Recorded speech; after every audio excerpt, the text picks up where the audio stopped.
The war had lasted for 300 years. Princess stood at the window of the council chamber and looked out at the burning sky. Another attack. Another city gone. She could see the smoke rising from the southern continent, a dark cloud that blocked out the sun. Her people, they were dying. The collective showed no mercy. They bombed civilian targets. They poisoned water supplies. They killed without reason or purpose. And the Empire, once the greatest power in this sector of the galaxy, was slowly falling apart. Turned away from the window, her silver scales caught the light as she moved. She was tall, even and her eyes were the deep purple of her royal bloodline. She had been born to rule, but there would be nothing left to rule if this war continued. The Galactic Council had called an emergency meeting. Representatives from 40 different species filled the Great Hall, their voices rising and falling in dozens of languages. The translation devices struggled to keep up. "The Empire requests aid," the council speaker announced. "What say the member worlds?" Silence. No one wanted to fight they were too strong, too brutal, too willing to sacrifice everything for victory. Then the human ambassador stood up. Had heard of humans, everyone had. They were a young species, barely 100 years into interstellar travel. They came from a small blue planet on the edge of the galaxy. Most species considered them primitive. Their technology was outdated. Their ships were slow. Their weapons were weak compared to the great powers. But there was something strange about humans, something that made the other species nervous. "Earth will help," the human ambassador said. His name was Gregory Cole. He was old, with gray hair and a calm voice. "We propose a marriage alliance between our species. A human will marry into the royal family. This will bind our worlds together and give Earth a reason to support your war effort." The council chamber erupted in noise. Marriage alliances were ancient things, rarely used in modern times, but they were powerful. A marriage meant more than just words. It meant blood. It meant commitment. Father Emperor rose from his throne. He was massive, his scales dark with age, his eyes tired from years of war. "We accept," he said simply. And just like that, fate was decided. She did not argue. She did not cry. She had been raised to serve her people, and if marriage to an alien was what her people needed, then she would do it. But she did wonder what kind of human they would send her. She imagined a politician, someone smooth and clever with words, or perhaps a wealthy merchant seeking profit from the alliance. Maybe a scientist, curious about technology. The transport ship arrived 3 weeks later. Stood at the landing platform with her royal guard. The generals stood behind her, their faces showing doubt and disappointment. They had wanted military aid. Instead, they were getting a wedding. The ship's doors opened, and a single human walked out. He was not what expected. He was tall for a human, but still shorter than most. His skin was brown, weathered by sun and wind. His hair was dark and cut short. He wore simple clothes, a jacket and pants, nothing fancy or royal. He carried one bag over his shoulder. But it was his eyes that caught attention. They were brown, ordinary human eyes, but there was something in them, a weight, a tiredness that had nothing to do with the long journey. This man had seen things, hard things, things that left marks on the soul. "I am Daniel Carter," he said. His voice was quiet but clear. "I am here for the marriage." General, the highest commander of the military, stepped forward. His massive form towered over the human. "This is what Earth sends us," he growled. "One man, no fleet, no weapons, just this small creature." Daniel looked up at the general without fear. "I am what they sent," he said simply. "I am sorry if you expected more." "What are you?" demanded. "A diplomat, a merchant. What use are you to us?" "I was a soldier," Daniel said. "A sergeant. I served in a war on Earth in a place called Afghanistan. I spent 12 years fighting in mountains and deserts." Laughed. It was a harsh sound full of scorn. "A soldier? Earth has no real wars. You fight each other with primitive weapons on your tiny planet. What can you possibly know about real war?" Daniel did not answer. He simply looked at the general with those tired eyes, and something in that look made stop laughing. Stepped forward. "Enough," she said. "He is my intended husband, and he will be treated with respect." She did not feel respect. Not yet, but she would not let her generals insult the man she was bound to marry. The wedding took place 5 days later. It was a quiet ceremony held in the small chapel of the royal palace. There were no crowds, no celebrations. The war was too close, the losses too fresh. Daniel spoke his vows in broken. He had been studying the language since he learned of the marriage. He made mistakes, stumbled over words, but he kept trying. Found herself oddly moved by the effort.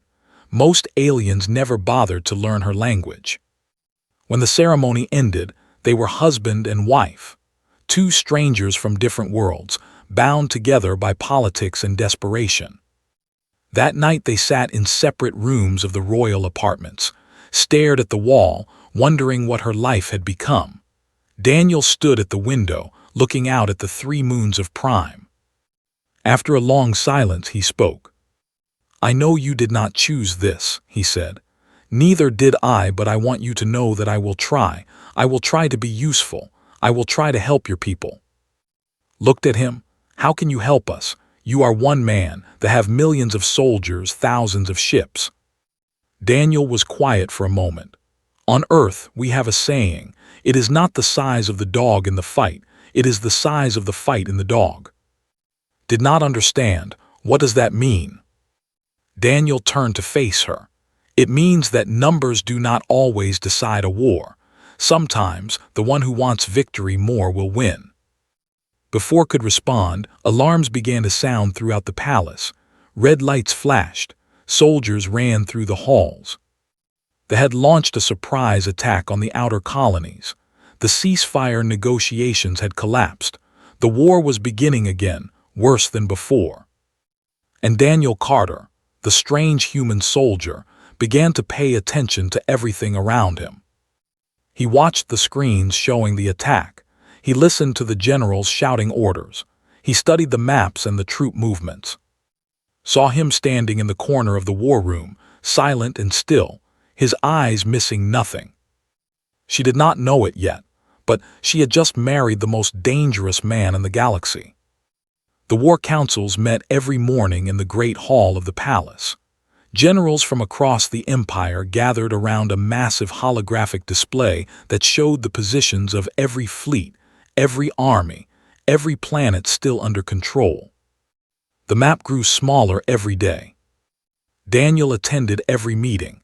No one had invited him, but no one stopped him either. He was the husband of the princess, after all. He had certain rights. He never spoke. He just sat in the corner and watched. The generals forgot he was there most of the time.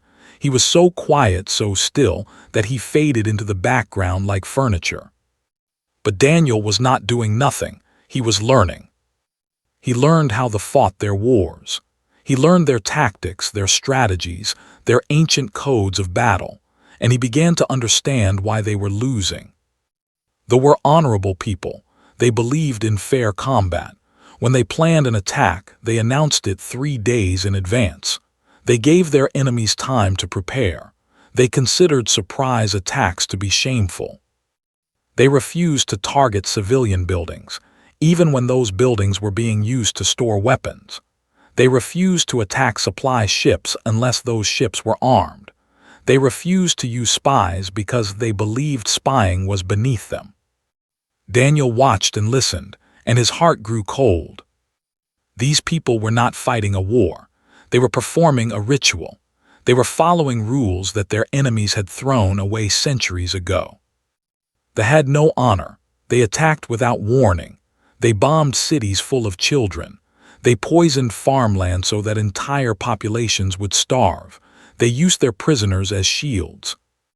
And they kept fighting with one hand tied behind their backs, wondering why they kept losing.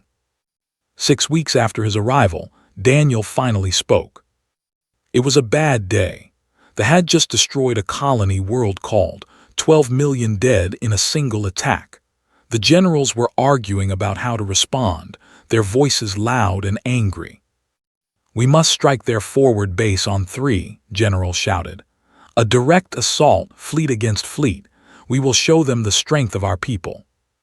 "That is suicide," another general replied. "They outnumber us 4-1. We should fall back and defend our core worlds." "Fall back again. We have been falling back for decades." The argument went around and around. No one noticed when Daniel stood up from his corner. "You are fighting the wrong war." The room went silent. Every head turned toward the human. Scales darkened with anger. "What did you say, primitive?" Daniel walked slowly toward the holographic display. He moved like a man who had walked through fire and no longer feared the heat. "You are fighting the war they want you to fight," he said. "You are playing by rules that only you follow, and because of this you will lose. Not tomorrow, not next year, but eventually you will lose everything." Emperor leaned forward on his throne. His old eyes studied the human carefully. "Explain yourself, son of Earth." Daniel pointed at the display. "Look at your defensive positions. They are perfectly balanced, perfectly predictable. Any military student could guess where your ships will be next month. They do not need spies. They just need to study your patterns." He moved to another part of the display. "Your supply lines are exposed. Your communication relays are unguarded. Your fleet formations are so rigid that one surprise attack could break your entire command structure." "We fight with honor," growled, "something your people would not understand."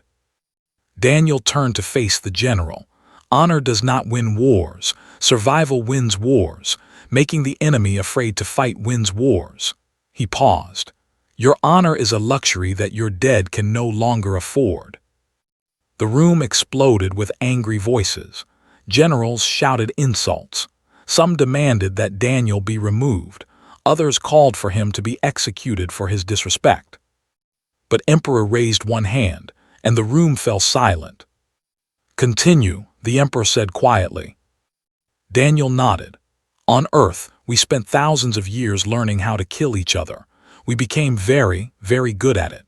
We developed weapons that could destroy entire cities. We created poisons that could kill millions. We learned that war is not about glory or honor.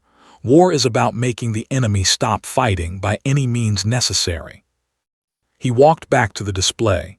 "They understand this. They fight to win, not to look noble. If you want to survive, you must learn to do the same."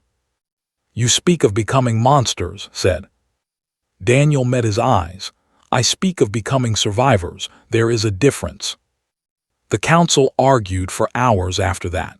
Many of the generals wanted nothing to do with the humans' ideas. They called his suggestions barbaric, uncivilized, beneath the dignity of the people. But others were listening. Younger officers, those who had watched their friends die in honorable defeats. They had buried too many soldiers to care about ancient codes anymore. And the Emperor was listening most closely of all. That night called Daniel to his private chambers. The old Emperor sat alone, looking at pictures of his children who had died in the war. He had lost 3 sons and 1 daughter to the only remained. "You truly believe we can win this war?" the Emperor asked. "I believe you can stop losing it," Daniel said carefully. "Winning will take longer. It will require changes that many will hate. But yes, I believe it is possible." "My generals think you are a fool." "Your generals are good men fighting with outdated ideas. They are not fools, but they are wrong." The Emperor was quiet for a long time. Finally, he spoke. "I will give you a battalion, 3,000 soldiers. The worst we have, the ones that no one else wants. Criminals, failures, soldiers who have been disgraced. Do with them what you will." Daniel nodded. "I will need supplies, training grounds, and I will need your generals to leave me alone." "You will have what you need," the Emperor paused. "But understand this, human. If you fail, you will die. My people will not accept failure, and neither will I." Daniel smiled slightly.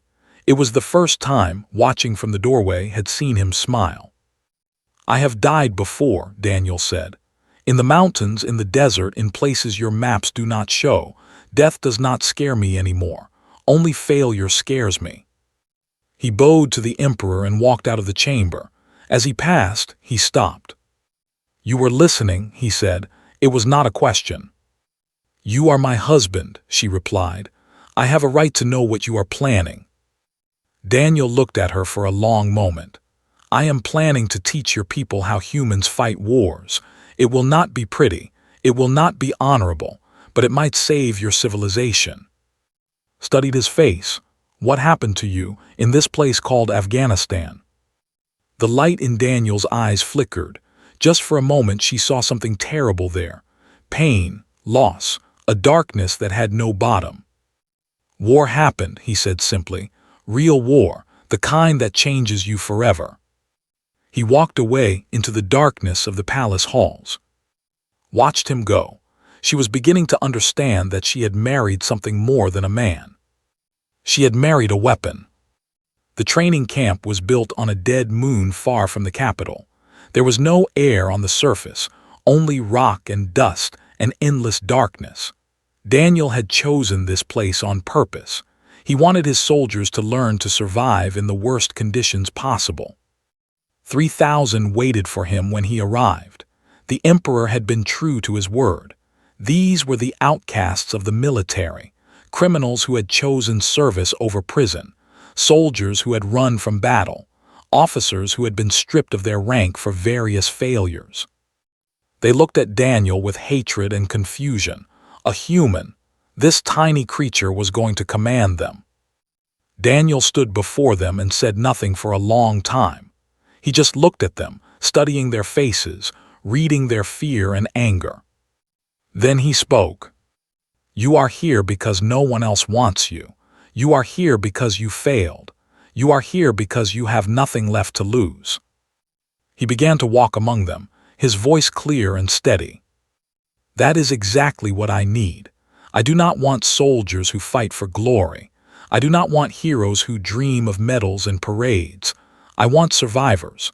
I want fighters who will do whatever it takes to win." He stopped in front of a large with scars covering half his face. "What is your name?" The soldier growled.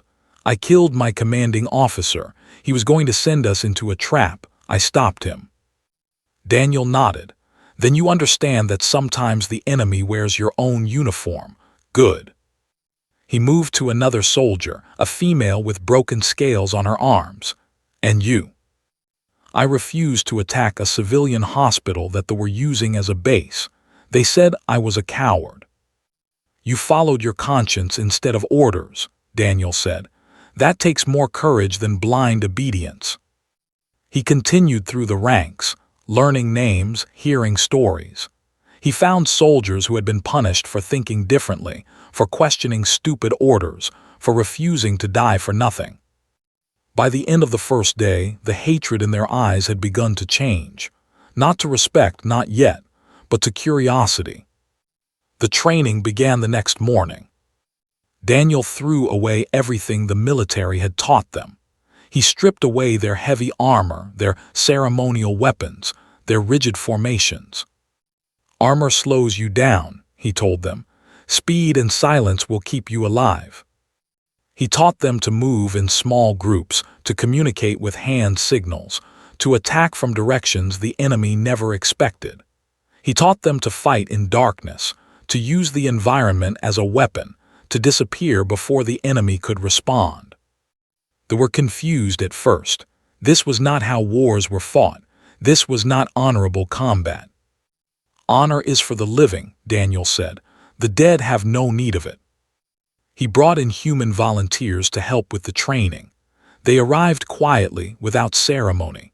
30 men and women from Earth, all of them former soldiers like Daniel. There was Lisa, a woman with sharp eyes and quick hands. She had served in special forces, conducting operations that no government would ever admit to. She became Daniel's second in command. There was Park, a demolitions expert who could make a bomb out of almost anything. He taught them how to destroy things in ways that could not be traced. There was Samuel Gray, a sniper who had once held a position for 3 days without food or water, waiting for the perfect shot. He taught patience and precision. Together, they transformed the outcasts into something new. They learned quickly. They were not stupid, just badly trained. Once they understood what Daniel was trying to do, they threw themselves into the work. Visited the camp after 3 months. She barely recognized the soldiers she saw there. They moved differently now. They were quieter, more alert. Their eyes scanned constantly for threats. They had lost their rigid military posture and replaced it with a fluid readiness that reminded her of hunting animals. "What have you done to them?" she asked Daniel. "I have taught them to survive," he said, "and more importantly, I have taught them to make the enemy afraid." The unit was given a name by the soldiers themselves. They called themselves the, which meant ghosts in the old language. Their first mission came 6 months after training began. They had captured a moon called. It was a supply depot, one of the largest in this sector. 10,000 soldiers guarded it, along with orbital defenses and ground-based weapons. The generals had written it off as impossible to retake. Daniel studied the reports for days. He learned the patrol routes, the shift changes, the weaknesses in the defense systems.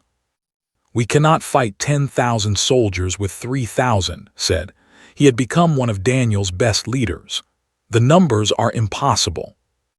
"We are not going to fight them," Daniel replied. "We are going to break them." They approached in small shuttles, dark vessels designed for smuggling that they had confiscated years ago. They landed far from the main base, in areas that they considered too dangerous to patrol. Daniel led the first team himself. They moved through waste tunnels beneath the base, crawling through darkness and filth for hours. When they emerged, they were inside the communications center. The guards never saw them coming. Within minutes, the entire communication array was destroyed. They could not call for help. They were alone. Then the real terror began. They did not attack the main force.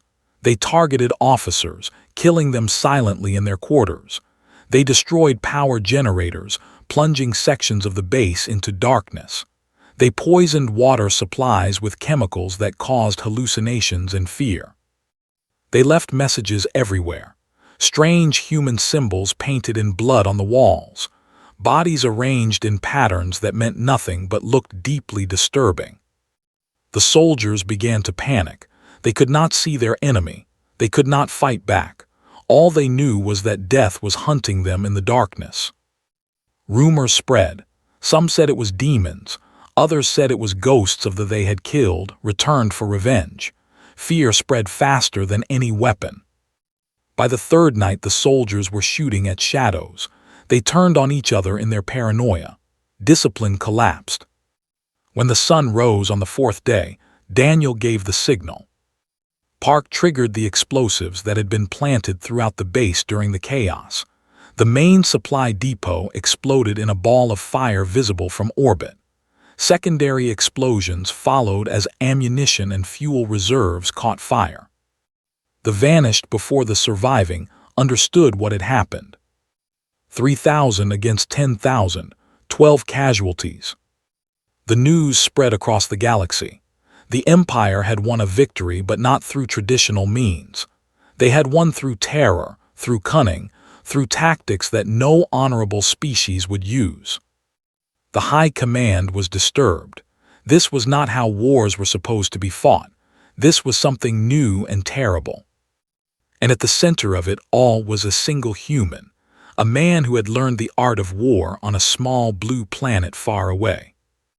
General received the report in silence. He had mocked Daniel. He had called him primitive. Now he understood that he had been wrong. Humans were not primitive. They were dangerous in ways that the galaxy had never imagined. And Daniel Carter was only getting started. The victory had changed everything. Common spoke of Daniel Carter in whispers. They called him the Ghost Prince, the human demon, the bringer of night. Children told stories about him. Soldiers who had once mocked humans now fell silent when his name was mentioned. But Daniel took no pleasure in his growing legend. He knew that one victory was nothing. The Still had more ships, more soldiers, more resources. A single successful raid had hurt their pride, but it had not ended the war. The response came 3 months later. They assembled the largest fleet in galactic history, 2,000 warships carrying millions of soldiers. They called it the Final Armada. Their goal was simple: destroy Prime and end the war forever. The intelligence service detected the fleet too late. By the time the warning reached the capital, the Armada was already on its way. They would arrive in 6 days. Emperor called an emergency council. The Great Hall was filled with fear and despair. "We cannot match them," General said, his voice heavy with defeat. "Our fleet is 1/3 their size. Our defensive platforms are old and weak. If they reach Prime, the war is over." The room erupted in arguments. Some wanted to fight, others wanted to surrender. A few suggested fleeing to the outer territories and continuing the war from there. Watched her father. The old emperor looked tired, defeated. He had fought this war for most of his life, and now it seemed that all his efforts had been for nothing. Then Daniel spoke. "Give me one ship." The room fell silent. Everyone turned to look at the human. "What did you say?" asked. "One ship," Daniel repeated. "A cruiser, preferably old and fast, a crew of volunteers. That is all I need." Laughed bitterly. "One ship against 2,000. Have you lost your mind, human?" Daniel did not smile. "I am not going to fight the fleet. I am going to end the war." He walked to the holographic display and changed the view. Instead of showing the approaching armada, it now showed The collective is not a democracy," Daniel said. "It is an oligarchy. All power rests in the hands of 12 rulers called the Dominion Council. They make every decision. Without them, they have no unified command." He pointed at a fortress on the main continent. "This is where they live, the Citadel of Dominion. It is the most heavily guarded place in their empire. No ship has ever gotten within 10 systems of it." "And you think you can reach it with one old cruiser?" someone asked. "I do not need to attack it openly. I just need to get inside." Daniel turned to face the council. "While their fleet is busy coming here, there will have reduced defenses. Most of their best ships are in the Armada. This is the moment when they are weakest." Emperor leaned forward. "Even if you reach the planet, how will you get inside the Citadel? It has thousands of guards." "Not through the front door," Daniel said. "There is an underwater passage beneath the fortress. It was used centuries ago for waste disposal. Intelligence marked it as impassable, but human divers have trained in far worse conditions." He looked around the room. "I will take a small team inside. We will capture or kill the Dominion Council. Without them, the military will have no central authority. The fleet commanders will fight each other for control. The Armada will fall apart before it ever reaches this planet." Silence filled the room. It was a mad plan, a suicide mission. But it was also the only plan. The Emperor gave his approval. Daniel was given an old cruiser named a ship that had been scheduled for retirement. Its crew was assembled from veterans and human volunteers. Lisa came, of course. So did Park and Samuel Gray. 20 other humans joined them, along with 50 who had sworn to follow Daniel anywhere. Came to see them off. She found Daniel in his quarters, checking his equipment. He looked calm, as if he was preparing for a morning walk instead of a suicide mission. "You might die," she said. Daniel looked up. "I might, but if I do nothing, your people will certainly die. That is not a difficult choice." Stepped closer. In the months since their marriage, something had changed between them. The political arrangement had slowly become something else. Respect, perhaps, or something deeper. "Why do you care so much about my people?" she asked. "You are human, this is not your war." Daniel was quiet for a moment. "On Earth, I fought in wars where I did not always understand who the enemy was or why we were fighting. Young men died because old men could not solve their problems with words." He paused. "When the council offered me this assignment, they said it was a chance to make a difference. A real difference. Not just kill people, but maybe save an entire civilization. And if you fail, then I will have died trying to do something that mattered." He smiled slightly. "That is more than most soldiers can say." Reached out and touched his hand. It was the first time she had touched him willingly since their wedding. "Come back," she said. "That is an order from your princess." Daniel's smile widened. "I will do my best." The launch that night. It flew away from the approaching armada, heading in the opposite direction. Most of the tracking systems ignored it. One old cruiser fleeing the battle was not worth pursuing. That was exactly what Daniel was counting on. The journey took 4 days. They pushed its engines to the limit, using hidden routes that smugglers had mapped over centuries. They avoided patrols, slipping through gaps in their sensor networks. On the 5th day, they reached It was a gray planet, covered in factories and military bases. Massive ships orbited above, but they were old vessels, second-line defenders. The best ships were with the Armada. Daniel led the insertion team himself. They dropped from orbit in a stealth shuttle, landing in the ocean far from any sensors. Then they swam. The underwater passage was worse than the intelligence reports had suggested. It was narrow, filled with toxic waste and sharp metal edges. 3 died before they reached the end. But they reached it. They emerged inside the lowest levels of the Citadel, in maintenance tunnels that had not been used in decades. Guards patrolled above them, unaware of the danger beneath their feet. The team moved in silence. Daniel had drilled them for months. No wasted movements, no unnecessary sounds. They were ghosts slipping through the heart of the enemy empire. They killed guards when necessary, hiding the bodies in dark corners. They disabled security systems with devices that Park had designed. Step by step, they climbed toward the top of the fortress. The Dominion Council was meeting when Daniel's team reached the council chamber. The 12 rulers of the collective were arguing about the Armada, about how they would divide the conquered territories. They never heard the door open. Daniel stepped into the chamber alone. His team covered the exits. There was no escape. The eldest council member, a massive with scars from countless political battles, looked at the human with contempt. "You cannot kill us all," he said. "Even if you do, our fleet will burn your wife's world to ashes." Daniel smiled. It was a cold smile without warmth or mercy.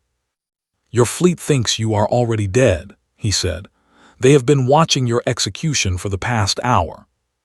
The council members checked their communication devices. Their faces went pale. Lisa had been broadcasting a fake transmission since they entered the Citadel. Using holographic technology, she had created footage showing the council being assassinated. The images were playing across every military channel. The Armada commanders had received the news. Without their leaders, they had no clear chain of command. Old rivalries erupted. Accusations flew. Ships began targeting each other instead of continuing toward Prime. The final Armada was destroying itself. Daniel looked at the frozen council. "Surrender now and you will live as prisoners. Resist and you will make my lie become truth." The eldest council member looked at his fellows. He saw no fight left in their eyes. The war was over. The ceasefire was signed within a month. The collective, broken and leaderless, accepted terms that would have seemed impossible a year earlier. They from all occupied worlds. They paid massive reparations. They agreed to inspections of their military facilities. It was not total defeat, but it was close. The war that had lasted 300 years ended not with a great battle, but with a quiet surrender in a gray room far from any battlefield. Daniel Carter returned to Prime as a hero. The streets were filled with crowds who had come to see the human who had saved their empire. They threw flower petals from windows. They chanted his name. Children held signs with drawings of his face. Daniel walked through it all with the same tired expression he always wore. He did not wave to the crowds. He did not smile for the cameras. He simply walked beside, his hand occasionally touching hers as they moved through the chaos. The emperor held a celebration at the palace that lasted 3 days. Generals who had once mocked Daniel now praised him as the greatest military mind in galactic history. Politicians fought for the chance to be photographed with him. Artists created statues and paintings of his victories.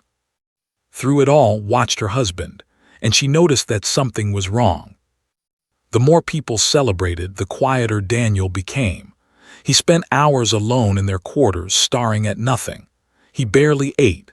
He did not sleep well, often waking in the middle of the night with a gasp, reaching for a weapon that was not there.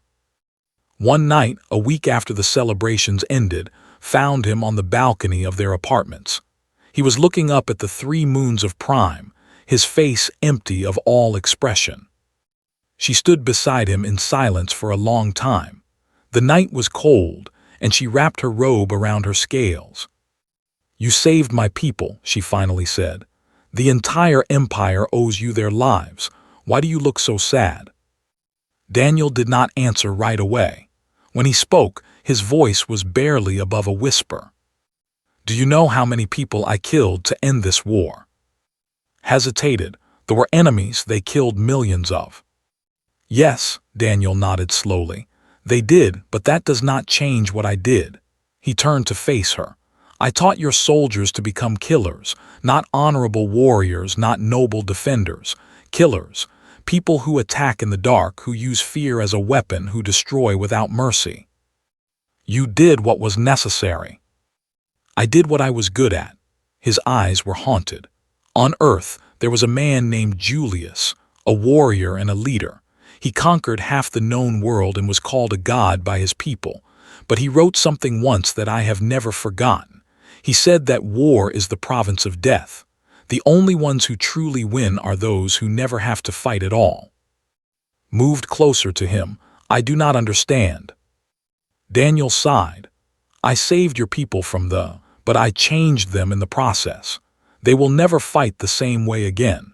They will use the tactics I taught them against future enemies, and those enemies will learn the same tactics, and the cycle of horror will continue forever."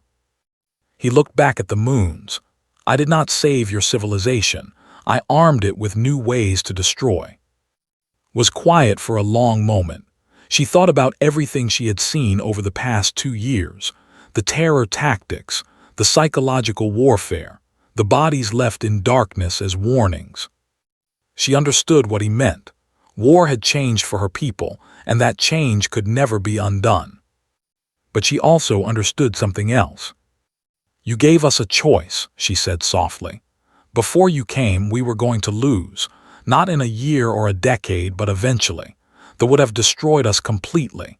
Everything we built, everything we believed in, would have been erased from the galaxy." She reached out and took his hand. Her scales were cool against his skin. "Now we have a future. It may not be the future we imagined, but it is a future, and that matters." Daniel looked at their joined hands. He had avoided touch since the war ended, as if he did not deserve human connection anymore. But her grip was steady and warm. "I do not know how to live in peace," he admitted. "I have been fighting since I was 18 years old. War is the only thing I understand." Smiled slightly. It was the first smile he had seen from her in weeks. "Then learned something new," she said. "You taught my people how to fight like humans. Now teach them how to live like humans. Build things instead of destroying them. Create instead of killing." "I do not know if I can." "Neither do I," she squeezed his hand. "But we can learn together." They stood in silence as the moons rose higher. Somewhere in the distance, celebrations were still continuing. Music drifted across the city, mixing with laughter and joy. Daniel thought about all the years of war behind him, the friends he had lost, the enemies he had killed, the nightmares that would never fully go away. Then he thought about the years ahead, a wife he was slowly learning to love, a civilization that needed guidance, a galaxy that had suddenly become aware of humanity and what they were capable of. "The other species will fear humans now," he said. "They will wonder what else we can do." "Let them wonder," leaned against him, her head resting on his shoulder. "Fear can keep the peace as well as war." Daniel almost laughed. She was learning perhaps too well. Across the galaxy, a new saying began to spread among the spacefaring races. It passed from trader to diplomat, from soldier to leader, whispered in meeting rooms and shouted in taverns. "Do not make enemies of the humans, not because they are strong, not because they are brave, but because when they decide to end a war, they do not stop until it is finished, and the methods they use will haunt your nightmares for generations." They added their own version. "The humans fight without honor, but they fight to win. Their mercy is more dangerous than their anger, for it means they want something from you." Daniel heard these sayings and felt nothing. He had never sought fame or fear. He had only wanted to survive, to make a difference, to maybe find some peace at the end of a long road of violence. He wondered if he had finally found it. The next morning, the Emperor announced that Daniel would be given a new position. Not a military command, but something else entirely.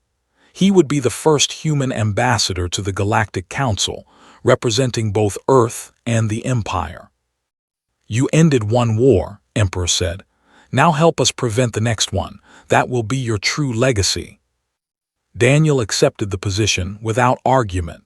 It was time to build something instead of destroying. The years that followed were not easy. Peace was harder than war in many ways. Old enemies held grudges. New threats emerged. The galaxy was a complicated place full of species who did not trust each other. But Daniel Carter, the tired soldier from Earth, worked at it day after day. He negotiated treaties. He resolved disputes. He used the same mind that had planned invasions to plan cooperation instead. And beside him always was the princess who had married a stranger to save her people. The woman who had watched that stranger become a legend, then watched him struggle to become something more. They had 2 children eventually. Hybrid creatures, part human and part, who looked like nothing the galaxy had ever seen. They were strong and curious and loved by both species. At night, Daniel still sometimes woke from nightmares. The ghosts of the past never fully departed, but was always there, her cool hand on his arm, her voice reminding him that he was home. "You are more than what you were," she would tell him. "You are more than what you did." Daniel never fully believed her, but he kept trying. And somewhere in the archives of both Earth and Prime, a single story was recorded. The story of a war that lasted 3 centuries and ended in a single night. The story of a marriage that began as politics and became something real.